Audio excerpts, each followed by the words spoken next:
thankful that we can be together today as we share this time.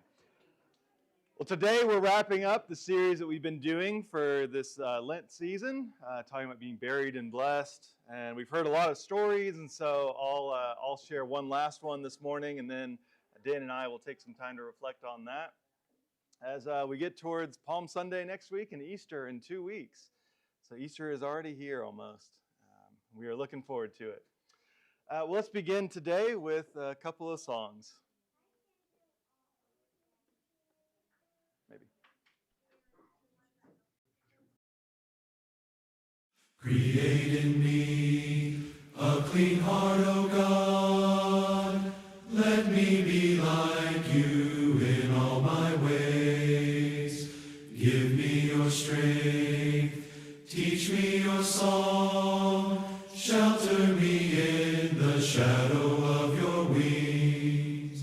For we are your righteousness. If we die to ourselves and live through your death, then we shall be born again to be blessed in your love. Create in me a clean heart, O God. Let me be like you in all my ways.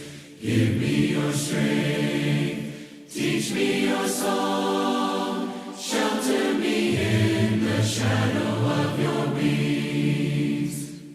For we are your righteousness. If we die to ourselves and live through your death, then we shall be born again to be blessed in your love. Then we shall be born again to be blessed in your love.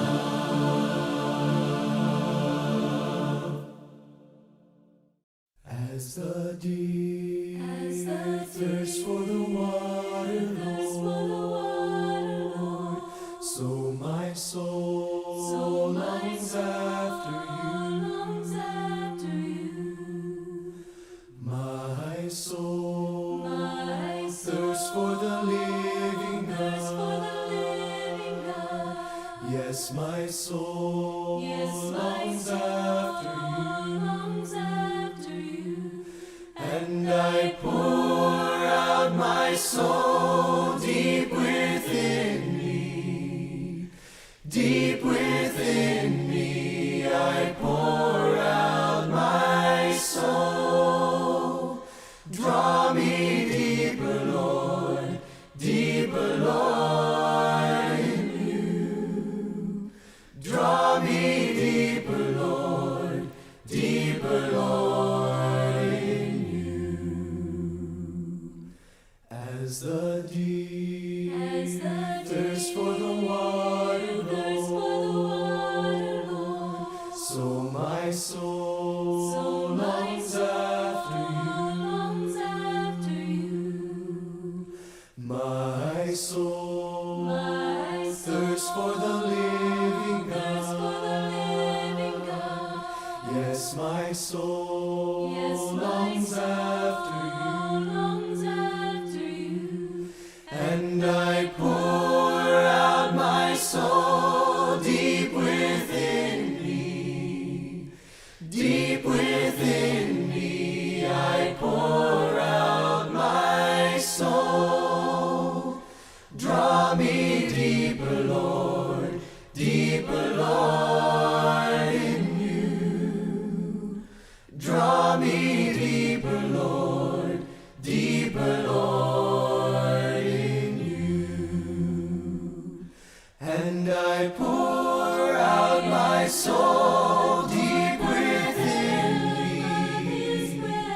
Deep within me, I pour out my soul. Draw me deeper, Lord, in you. Draw me deeper, Lord, in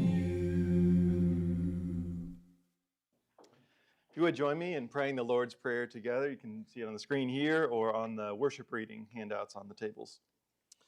Our Father in heaven, may your name be holy. May your kingdom come. May your will be done on earth as it is in heaven. Give us today our daily bread, and forgive us our debts as we forgive our debtors. Do not lead us into a time of testing, but deliver us from evil. For the kingdom, the power, and the glory are yours forever. Amen. We'll now have our gospel reading.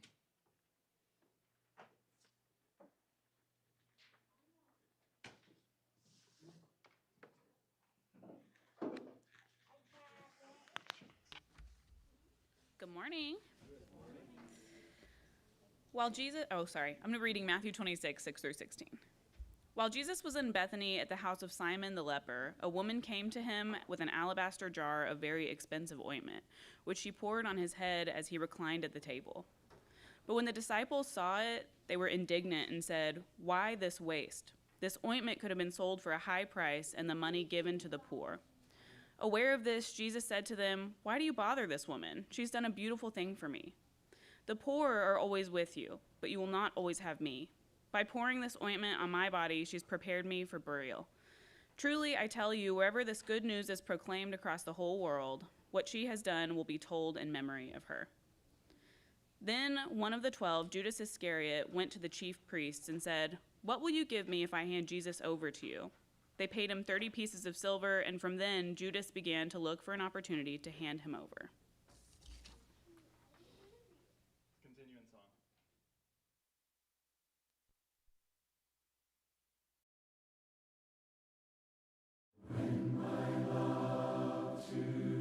Christ grows weak, when for deeper faith I seek, then in thought I go to thee, garden of Gethsemane.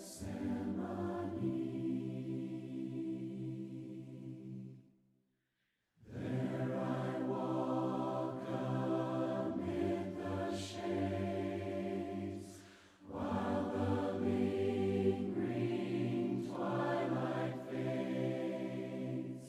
See the suffering, friendless one, weeping, praying, there alone. When my love for man grows weak, when for stronger faith I seek, hill of Calvary I go, to thy scenes of fear and woe. There behold his agony, suffered on the bitter tree.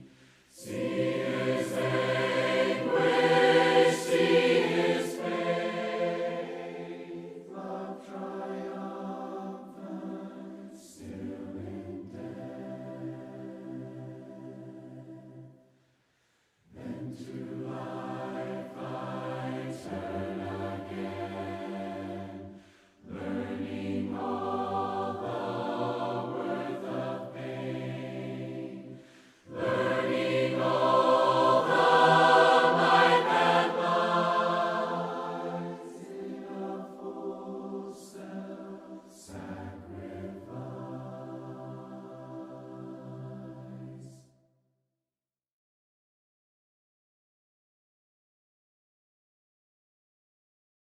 Alas, and did my Savior bleed, and did my Sovereign die?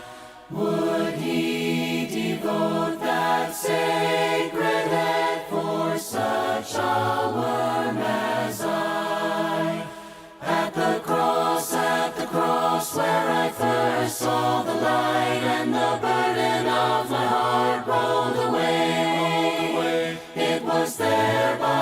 faith I received my sight, and now I am happy all the day. Was it for crimes that I have done, he groaned upon the tree? Amazing pity, grace unknown, and love beyond degree.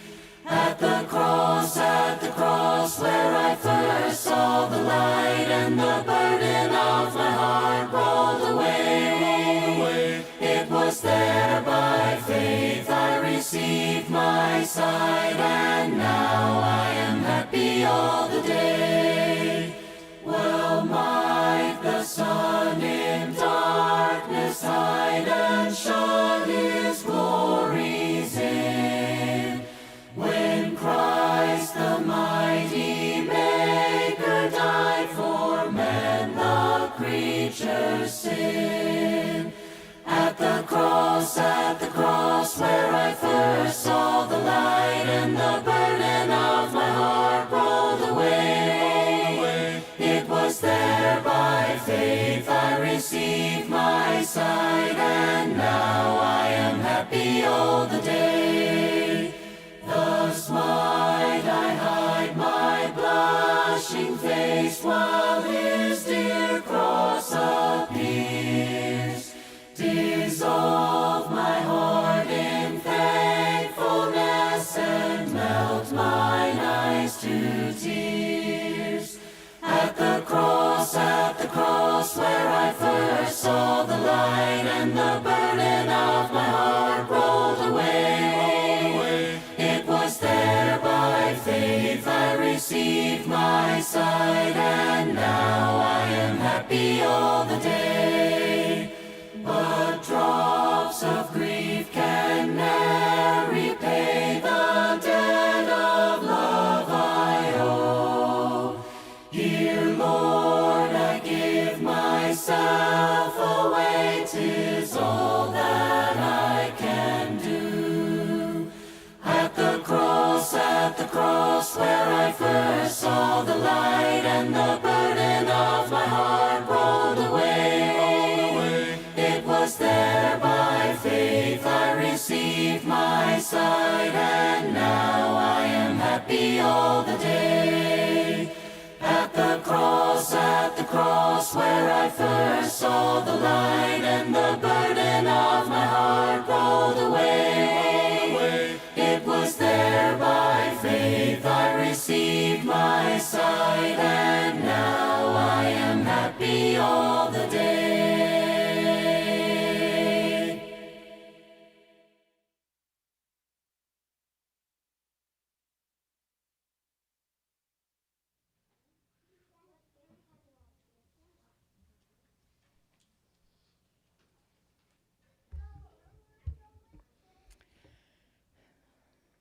When Jesus started his ministry, so many people thought he was going to be the one that finally freed them from Rome, saved them from the tyranny of the Roman Empire.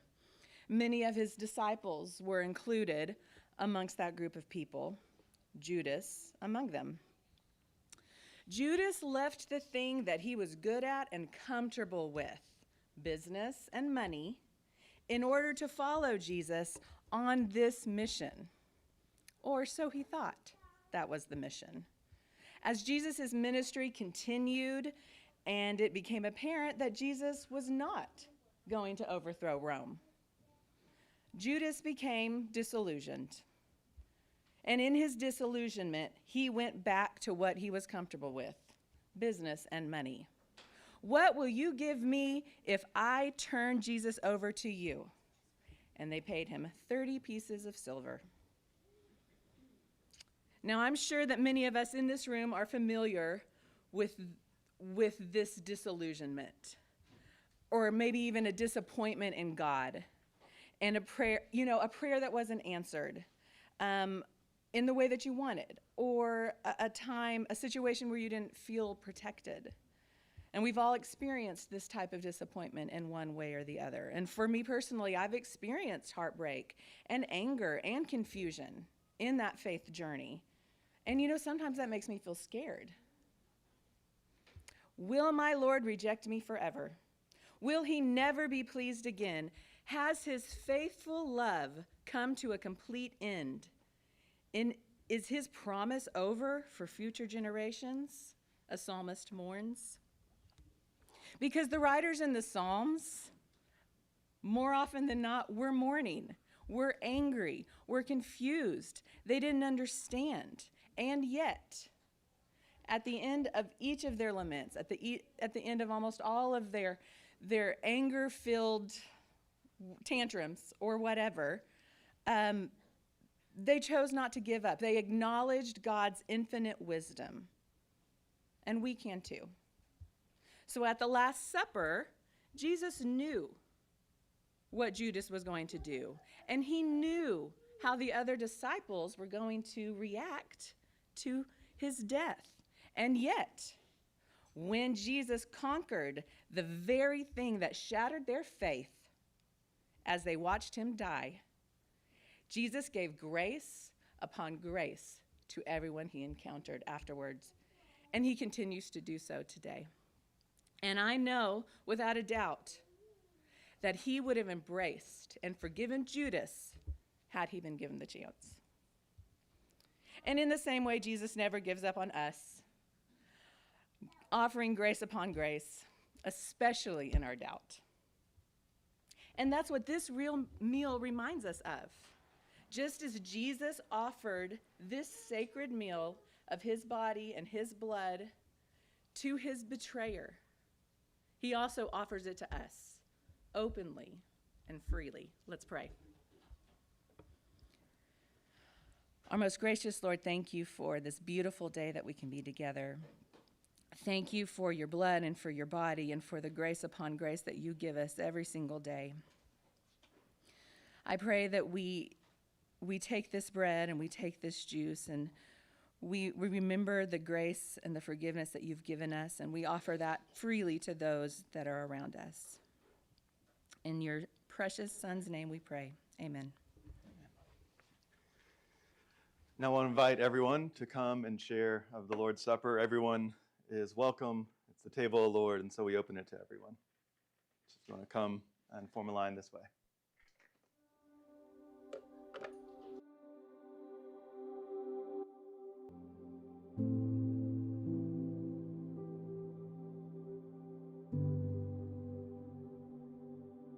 All right, at this point, we're going to dismiss our kids to Bible time. They're going to head down this way down the hall to a special time for them. And as they go, we'll do our kids' cans, offering by kids to help kids. So let's sing as they go.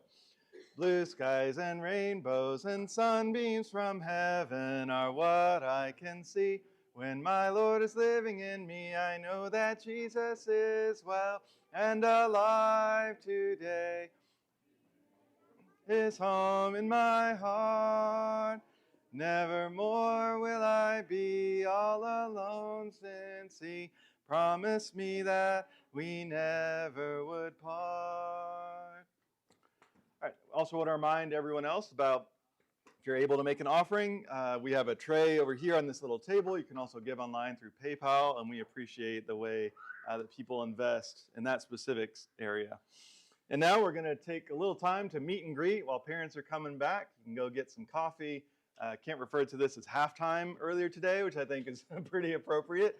So, get up, stretch your legs to get through the rest of the service, and we'll come back together in a minute.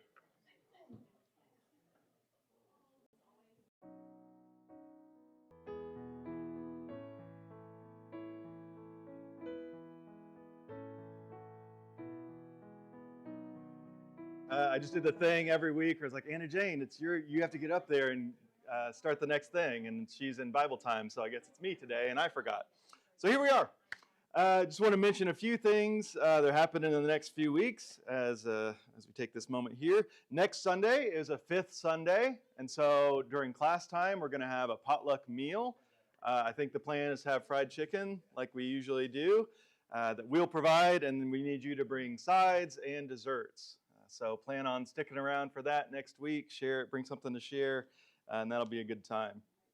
As I mentioned, in 2 weeks is Easter Sunday, and we're excited to celebrate that together. And we'll also, as part of our celebration, have an Easter egg hunt after services. And we've got plenty of eggs. Do we still need any eggs, you think, Teresa? Okay, a few, but not 4,000. So just, check that closet or wherever, and I bet you've got a bag full of them already. Nobody should need to go buy eggs, but we do need candy. So if you can bring candy to stuff in the eggs and just put it in that cart over there. And is there a time when you're kind of planning on having people fill them, Teresa? Yeah, that's fine. Yeah. So we'll find a time to fill the eggs at some point. And okay.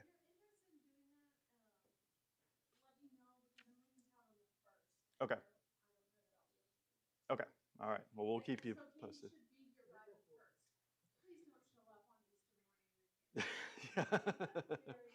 Yes, you can just give it to children or adults. I like candy too on Easter. All right. No birthdays this week unless somebody got left out. We had an addition last week, so I want to check. This Wednesday, we'll be back for our midweek manna, and we're having sausage and chicken gumbo. I think Teresa's on that this week, so that'll be delicious. Looking forward to that. And also, a couple weeks ago, we started a meditation time that Janet is leading. We just sit and listen to a guided meditation, take a 10 and 15 minutes to just be quiet and be in God's presence. So it was a really great experience. So if that's something that interests you, we'll have that again this Wednesday.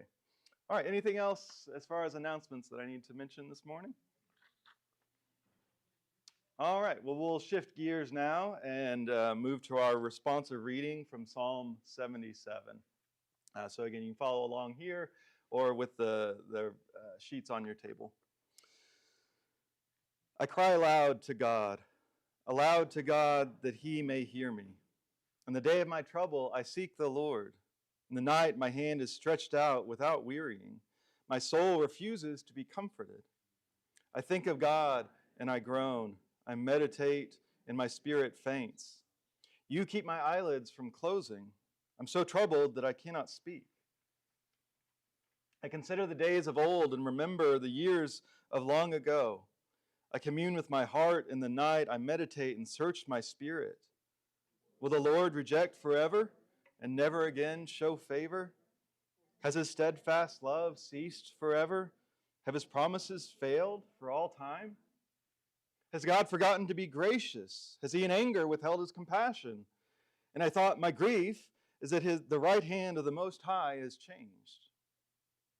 I will remember the deeds of the Lord. I will remember your wonders of old. I will consider all your works and meditate on your mighty deeds. Your way, O God, is holy. What God is so great as our God? You are the God who works wonders. You have shown your might among your peoples. With your strong arm, you redeemed your people, the descendants of Jacob and Joseph. Your way was through the sea, your path through the mighty waters, yet your footprints were unseen. You led your people like a flock by the hand of Moses and Aaron. So for my little sermon today, I'm going to do something a little bit different and just share a story that I think it resonates with this psalm and a lot of what we've talked about through this series. So on February 27th, a few weeks ago, it was the 6-year anniversary of my dad's passing, which I talked about at the start of this series. And it was my day off, thankfully, so I was able to, not do much that day, but at one point, kind of felt like I needed to get out of the house and take a walk. And, I was feeling a lot of things. There's the grief, obviously specific to my dad, but there's also the grief about everything else that's going on in the world right now, in my life and our life here and elsewhere. And so I was taking this walk to try and, kind of figure it all out, or just at least feel it. And as I'm walking, a thought comes into my head of, I wonder if I'll see a cardinal today. For those that aren't familiar with this tradition, I guess you'd call it, many people think that when you see a cardinal, that's a loved one who's passed, coming to say hi. And what happens when you have a thought like that is it starts with, oh, I wonder if I'll see one today. That would be cool. And then it turns into, well, I really hope I see a cardinal today. That would mean a lot to me. And then, again, as I'm walking and thinking about this, that thought becomes, okay, if I don't see a cardinal today, then it feels like God is not listening and doesn't care. And so I'm going, I'm just walking through my neighborhood, and I'm just kind of cycling through those different thoughts, and eventually, I start also justifying, well, here's why it's okay if I don't see one. God is not at my mercy, but also I really would like to, and is it really that hard to just have a little red bird show up, God? And so this, it's kind of turning into a mini faith crisis as I'm walking. And, I'm real, if I had seen, if one shows up, I would have just fallen to my knees weeping, which is maybe not the best thing to happen in the middle of my neighborhood. People might have wondered. And as I'm walking, I'm listening to music, as I usually do. I have a specific funeral kind of playlist that I made around that time to, really feel my feelings, as you do. And I got to this, kind of climactic song that had a very climactic moment in it. And as the music is building to this emotional moment, that's when I saw it. A chicken. Again, this is in my neighborhood, just in somebody's front yard. I guess they have chickens in there that they keep for eggs. And one had escaped, and it was running around the front yard, and so this mom and her daughter were chasing the chicken, trying to get it. And I just had to laugh. It just reminded me that God has a sense of humor. There was a sense that I felt that, okay, everything is just kind of ridiculous. Creation is good and beautiful, but some things just, they don't make sense. It's not what you expect. You don't always get what you expect. And I still felt God's presence in that chicken. You guys are coming in a weird part in the story. I think I've mentioned this to Heather before, at least. I still felt God was in that, and God was telling me something about the nature of creation. But I still really would have loved to have seen a cardinal on that walk. And so since then, I've gone on other walks. I have my mom's dog right now, Henry, and so I get out to walk him pretty regularly. And every time I go on a walk, I think about the cardinal. And I eventually thought, this would probably be a good story to tell.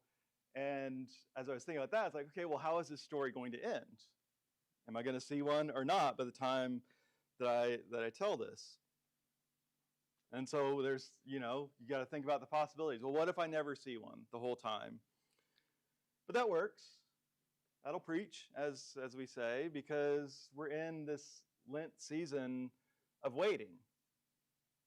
It's a season that Christians over time have recognized as necessary for us to remember there are times when you just have to wait, when you just have to be patient, when God is not as obvious and present as we might want.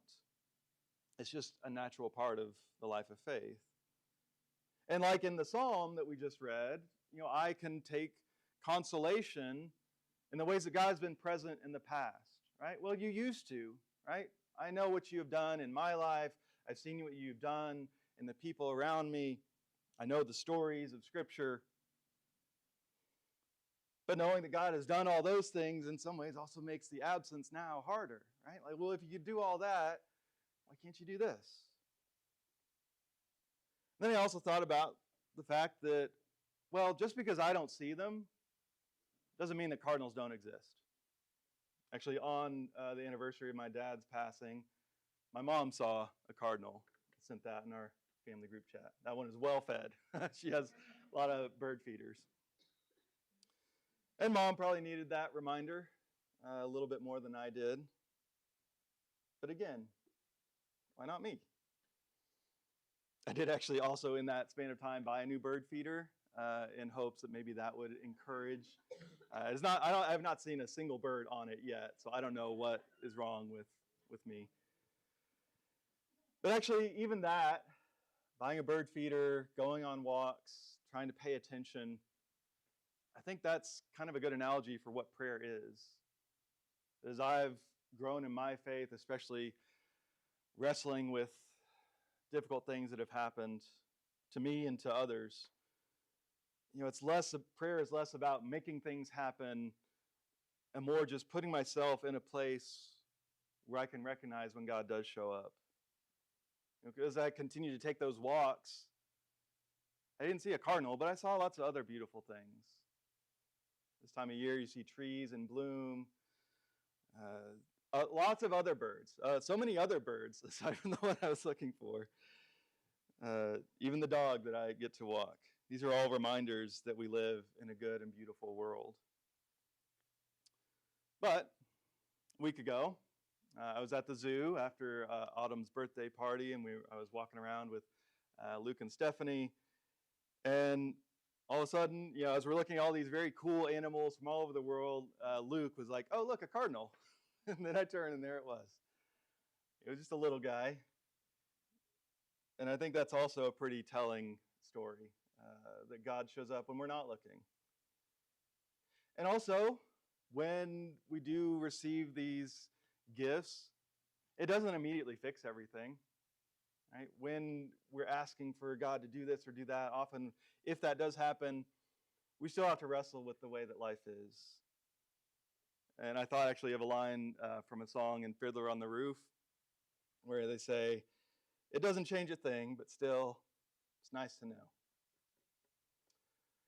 And so as I think about my faith over just this last month, but through really my whole life, and using the metaphors that we've used in this season, we can think of faith as something, at least for me, in my experience, faith is something that continually dies and is resurrected. That's actually a better, I think, encapsulation of what the journey of faith is like. That it's not just steady growth and more confidence over time, but that it goes down, but somehow it comes back up, just as we see in nature. And actually that becomes more powerful over time. That may not be the story that we would choose, but that is the story that I think we've been given. So as I wrap this up, I have one last prayer poem from the book In the Low. So as we've been doing, I'll read this, give you a moment of silence, and then I'll close with prayer. It says, "When I look back at my life, what will stand out will be all the unexpected growth from moments in which I thought it was all over. May I apply that future wisdom to this moment in which I feel like it's all over."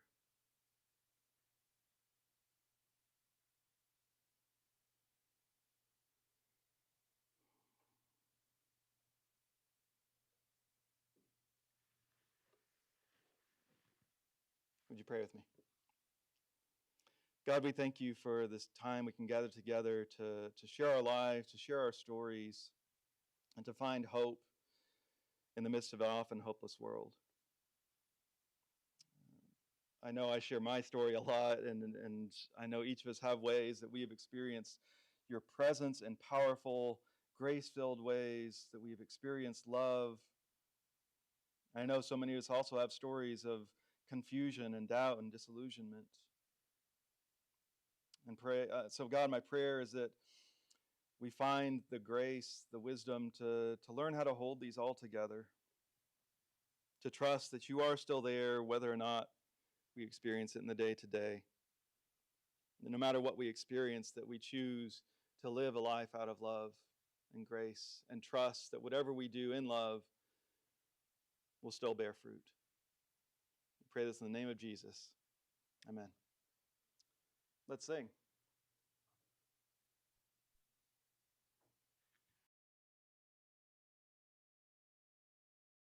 My eyes are dry, my faith is old, my heart is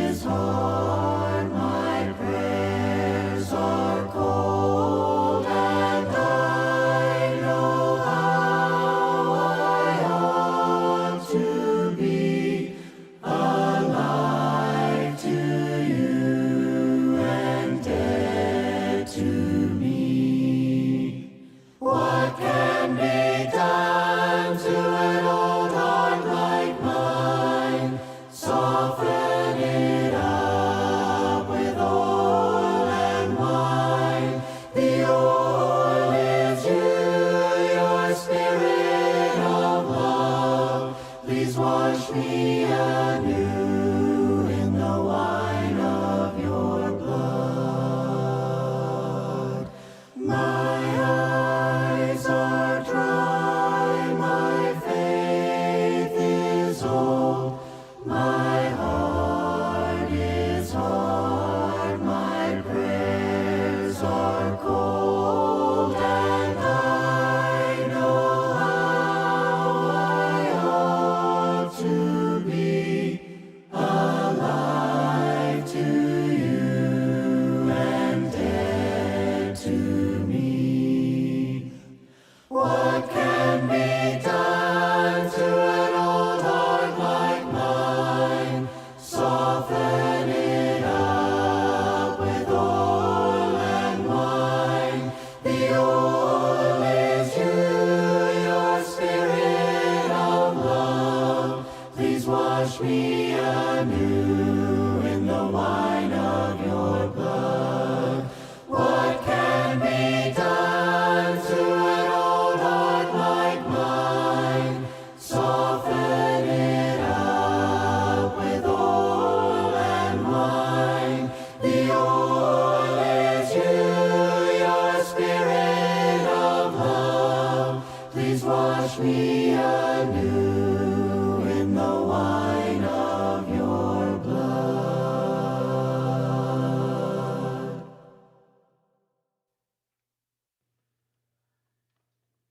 I think we're good. We're working it out.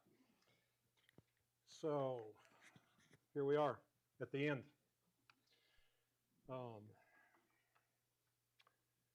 4 weeks of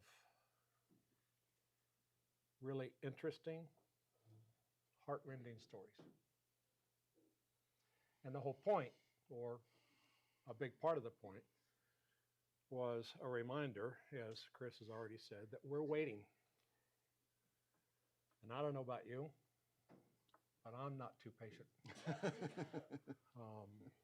As I look around me and as I think about the stories that each of us have, and I think about the story that our congregation is writing, and I think about the story that our nation is writing and the world, I'm done. I'm done.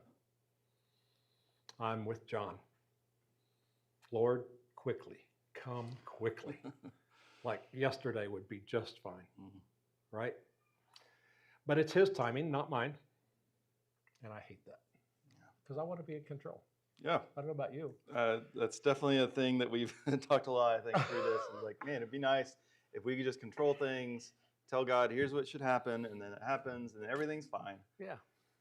So a couple of verses that have kind of informed our conversation over the last month from John chapter 12. Unless a grain of wheat falls into the earth and dies, it can only be a single seed. But if it dies, it bears much fruit. This is a great time of the year to think about that, because you think about the wheat fields around. If Noah was still in here, I'd ask him how the wheat's going. I'm guessing it depends on where you are, but maybe in your flower beds, you're starting to see all the weeds pop up instead of the flowers. But the point is, something had to start, something had to die in order for those things to be there. And then Matthew chapter 5 from the Beatitudes, blessed are those who mourn, for they will be comforted. Really? Yeah, I remember. Yeah, when we started with that, he said, "I don't love that either." Really? Which again, well, Jesus, that seems inefficient. Can we just have it where nobody has to mourn anything, and then we won't need to bother with the whole comfort side? Yeah. That's how I would do it. But I thought about these. I wanted to come back to them as we wrap this up to think about, okay, where have we seen that in the stories that people have shared in the last several weeks? Well, and think about the stories. Okay, we started with Chris and the death of his father, and then we then we went to that guy over there. Name's Donald. And Yep. Hi, Donald. hi, Donald, Thanks for running the sound. and talked about the death of a child. And then we went to Christine and heard about the suicide death of a spouse. And then last week we talked a little bit about systemic loss, or loss as a result of a system not functioning like it should. As we listened to Eugene talk about Native Americans and some of the things that he's experienced as a Native American. So I think it's good to remember those specific things as we think about where in those stories, where have we seen the ideas of John 12 and Matthew chapter 5. What about you? I mean, it's for me, it's definitely easiest to see the Matthew 5 because I've seen the comfort. Personally, I've experienced it, and I've seen the way that people have reached out to and connected with those who have shared their stories. I've seen the way that it's encouraged others to share their stories. That is the wisdom of this. It's not what I would choose, but it's when we can be open about what we're mourning, what we're grieving, that's when we receive that comfort. We don't have to hold it in. We don't have to feel like it's just me and this is my thing. But actually, a lot of other people, they may not have the same experience. Nobody's experience is the same, but there's ways that you can connect and join, you become a stronger community through that. I think that's a really important piece of what we've done. I don't know about you, but I feel like I know those 4 people better than I did when we started. And at the same time, it makes me want more. It also makes me think, okay, Dan, am I willing to share my hurt? Am I willing to share my joy? Am I really willing to share myself? Instead of, how you doing today, Dan? Oh, I'm fine. Well, maybe I'm not. And I'll tell you, quite frankly, I'm not today. For some reason, I don't want to be here. Yeah. That's just how I feel today.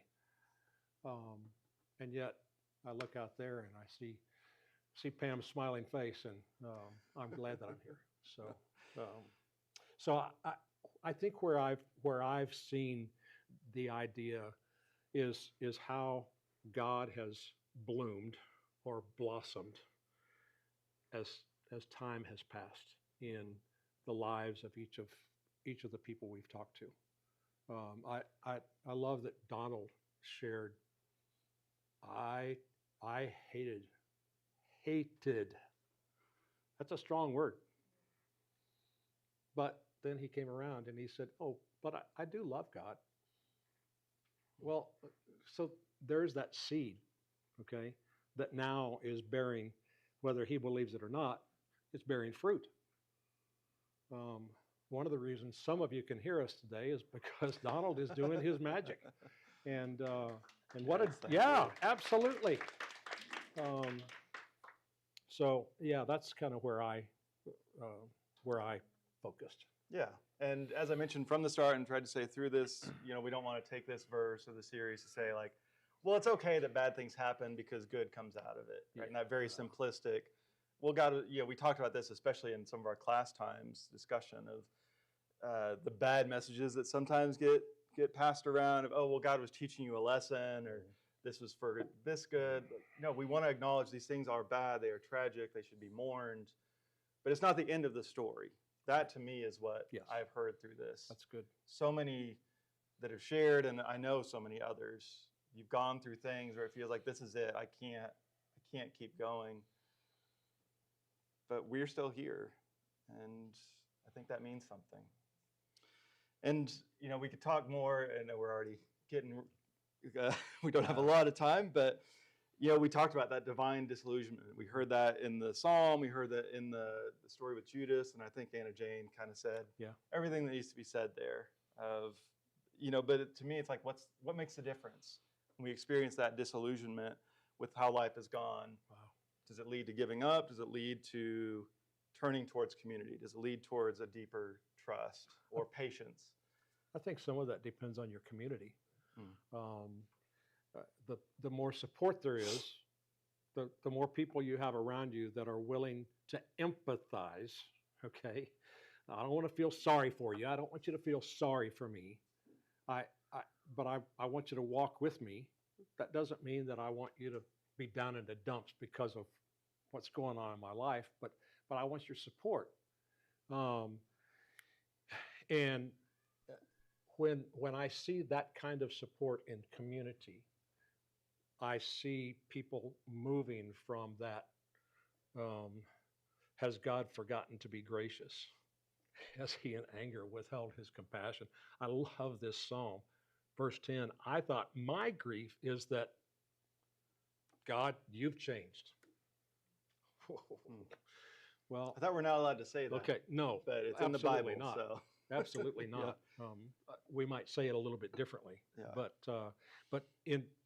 as we find support, as we find things to help us walk through, we can look back, and while it still stinks, while it still hurts, the fact is I've now found people that love me in spite of. Yeah. And that kind of gets to, you've already mentioned empathy, and you've Mhm. talked a lot about it each time. Mhm. And that's, again, part of why I think this is important.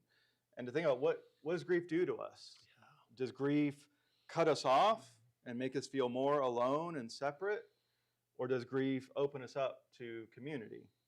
And I guess it's not really an either or. I think probably it depends on the day, that we've all experienced both sides. But again, what makes a difference? So there? why did you have to get out of the house in your grief? Was it because you needed community or because you needed solitude? I don't know. I probably need to just get off YouTube and well, do something okay. a little more That's productive fair. with my time. But once again, it is an individual thing, at least to a point. Yeah. But at some point, community has to come into it. Yeah. You know, I think about the stories of death by suicide, Christine, and so many others that I've walked with through that, and what ultimately took people to that point was a feeling of being isolated, completely alone, nobody there. So maybe in our grief, we find obviously some times of solitude. I mean, there's times when things have happened in my life, I really do need to be alone. Yeah. But that doesn't last a long, long time. So, Yeah. Solitude and cutting ourselves off from others are different. yes, they are. We need both. They are. But again, what we've talked about so much is this empathy. That it's not just, oh, I feel sorry for you, but this, I want to connect with it. And maybe I don't fully understand because I haven't gone through it, but yeah. So let me remind very quickly.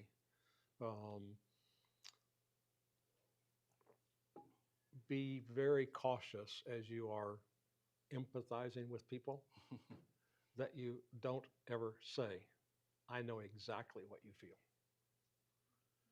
You may have been through something very, very similar, but you don't know exactly what they feel. You can empathize because you've got some of the same kinds of things, but please don't go down that path, only because it's hurtful instead of helpful.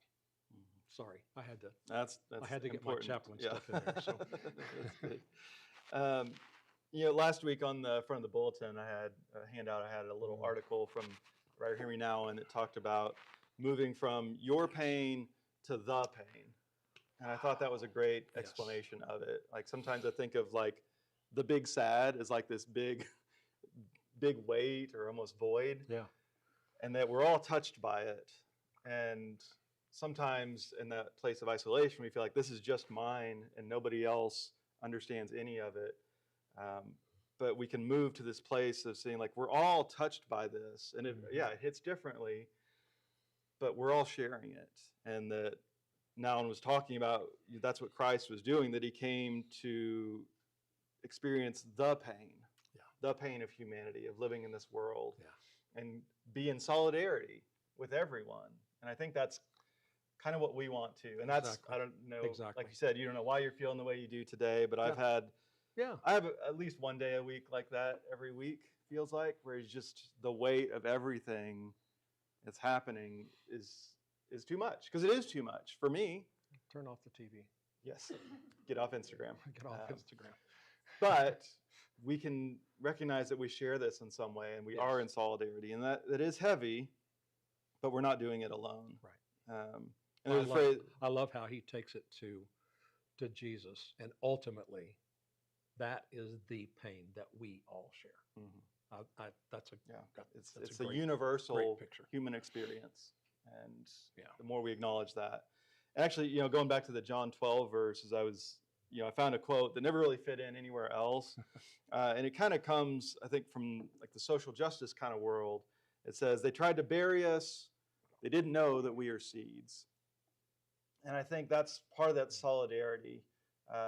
Again, trying to hear from Eugene's story last week, and I know there's so many other people from various groups that could talk about what it feels like to experience that constant grief or pressure. And to ask that question, how can we stay awake to the communal needs around us in the midst of our personal grief? Right? Yeah. Again, I don't have an answer to that question, but I think that's one that we also have to wrestle with. Yeah. Well, I think part of that in a community like this, part of it is honestly asking, Connie, how are you doing today? I know Anna Jane kind of gets after me because I'll say, how are you doing? You do that a lot. And I'll say, okay, now look in my eyes and tell me how you're really doing. Well, that's one of the ways that we can carry that grief together, okay? But it takes courage. It takes courage not only to ask the question with sincerity, but it takes courage even more to answer the question. Truly answer the question. Because I really don't want him to know what's going on in my head. So, yeah. When I think about what grief is in the first place and why we experience it, and again, we'd rather not. If I could just pass on that part of the human experience, I would. But a quote that I heard years ago from a TV show said, "What is grief if not love persevering?" Grief is the cost of love. If you could choose to not love anyone, then you would never grieve any losses. And I guess some people make that choice. But I think we want to choose love. That sounds like a quote from Cheers. I don't know where it came from. It was from WandaVision, which is a Marvel nerd thing. Adam knows what I'm talking about. No, that's good. That's good. But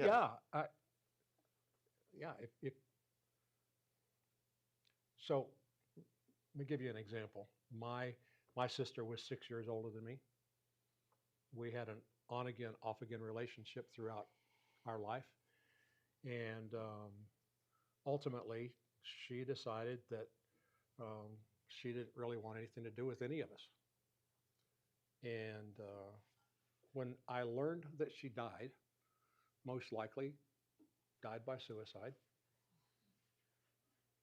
I think my oldest brother summarized it well. I know she's my sister, but my grief is more like a neighbor died. There wasn't that connection. There wasn't that love, true, deep down love. Okay, and I think that's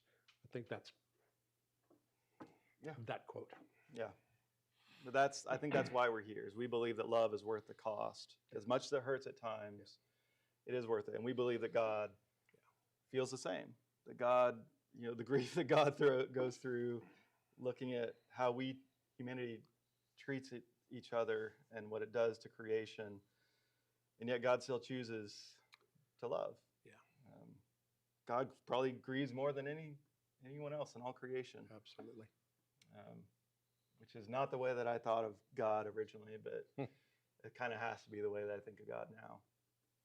Well, any last thoughts on wrapping up this series? I know we're kind of No, at time. I think we've covered it. Once again, I'll just emphasize empathy, not sympathy, and a willingness for each of us to share ourselves with each other, as hard as that is. I don't know why we think that people will judge us because of what is going on in our lives, but we do. Maybe because we've experienced that. But I can tell you, based on my experience with this community, that's not the case. So I think that's a big thing. Yeah. And everyone has a story. We heard Absolutely. 4. And there are many more people out here, and everyone who shared, I know, could share a lot more. And so I want that to continue to be a thing that we do in this space, in this time, but making this a habit through our lives, that we do truly know each other. And I know that's what so many people have said they appreciate about this church, this community, is that it feels like a place where you really can be honest, and people actually really love each other, which I guess is not the most common thing at some churches. That we know each other's lives, we're invested in each other's lives. And yeah, it takes some courage to be vulnerable like that, but I appreciate the way that I've seen that here, and I hope that continues. Thanks for leading us through this. It's been really good for me. So it's been good. I'm excited to get to Easter and the resurrection. Move Absolutely. Towards, yes, right. That's why we have these seasons. This is a season where we've been in the low, but that's not where we stay forever, thankfully. So we'll have one last song, and then we'll close with our blessing.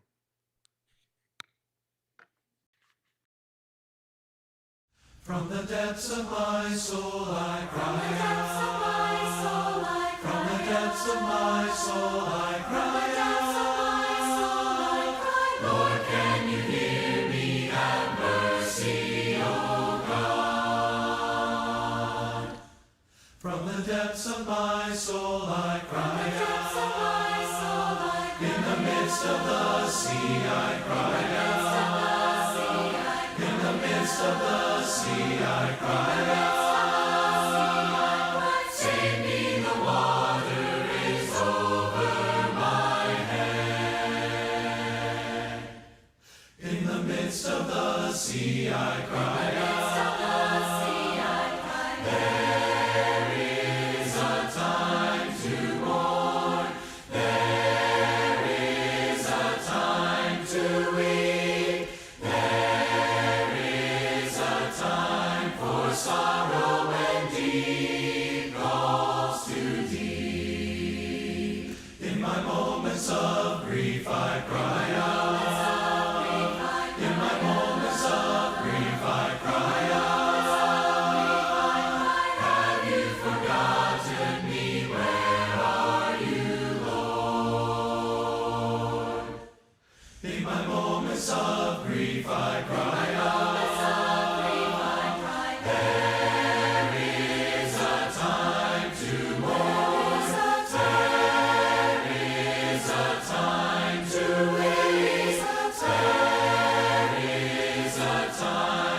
Sorrow when deep calls to deep. There is a time to mourn. There is a time to weep. There is a time for sorrow when deep calls to deep. From the depths of my soul I cry out. From the depths of my soul I cry out. Still I will praise you, Lord. Still I will praise you, Lord.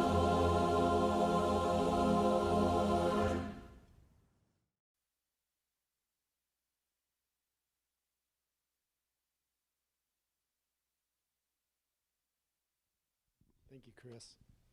Is God listening? It's a good question. This morning I was eating breakfast outside, and a cardinal was up on the power line. And I didn't know why. It was beautiful. I enjoyed him. But then Chris tied it together with the sermon and realized why he was there. Don't get what you expect. I was listening to the song Dry Eyes, the one at the end of Chris's sermon, and I was thinking, why can't we metaphorically or metaphysically take our heart out, or somebody else's, and wash it in oil and wine and renew it, make it more flexible? But thank you guys for leading us through this. Empathy and sympathy are not necessarily my strongest suits. I was challenged by the movie Inside Out with the emotion things. That was challenging enough. But this has been quite a trip. Thank you guys. Will you join me in the blessing? We know that all creation has been suffering labor pains as we wait together for the redemption. While we hope for what we don't see, let us wait for it with patience. Go in peace. Stay for snacks and conversation.